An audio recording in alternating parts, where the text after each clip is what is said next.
Chapter 37. It was mid-afternoon, shortly after the bells had rung for none, when I stepped away from the back door of the Green Man, running. I regained the main street, and once there, began to look upon the town at my ease. As I went about the hurly-burly world of countless people, buildings and wares struck me with even greater force. If anything, Great Wexley seemed more tumultuous, with more people, more happenings than ever before. But I was feeling bold and quite sure of myself. I didn't need bear to see the world, thought I.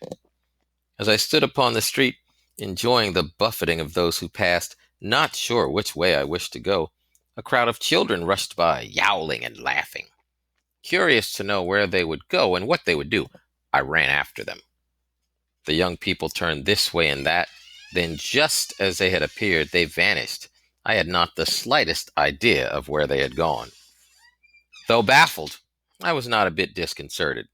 So much to see, I was content to ramble on, pausing to look at whatever took my interest, of which there was no scarcity. As for my penny, I purchased some white bread from a street vendor. It was light and sweet, and took little chewing to get down, which I found passing strange. After a while, I found the courage to leave the main stone-paved street and began to wander among the back ways. These proved to be dirt and mud lanes. Though very narrow, they cast an even greater stench than the main thoroughfare. These ways twisted and turned in every conceivable direction, with no logic that I could grasp. Yet I found myself excited not to know where I was going. How marvelously odd, I thought, to be required to pick and choose which way to go. What did I care that I had to make so many choices? It gave my head a pleasing whirl. And still more people, of so many kinds. Some I could see from the way they dressed were poor, yet even so they appeared to mingle with others of far greater wealth, and no one took offense. In time I found myself upon the main stone street again. It was there I saw a woman riding side saddle astride a great black palfrey, whose saddle and harness were trimmed with gleaming silver. Though the lady wore a black cape, I could see her gown. It was brilliant blue, trimmed with golden fur. Her hair was tucked behind a squared-off, ruffled, netted cap of black lace. Her small hands were encrusted with sparkling jewels. As for her face of elder years, it was pale and haughty, and did not, or so it seemed, take in the world about her. Yet as she went by, she pressed a silken cloth to her nose, as if to block the offending street stench. Her nose knew where she was. Before her marched a boy dressed entirely in black. A short golden blue cape draped over one shoulder, he carried a long horn of bright metal from which dangled a flag of blue and gold. With every few steps he took, he lifted the horn to his lips and blared out notes to announce the lady's progress.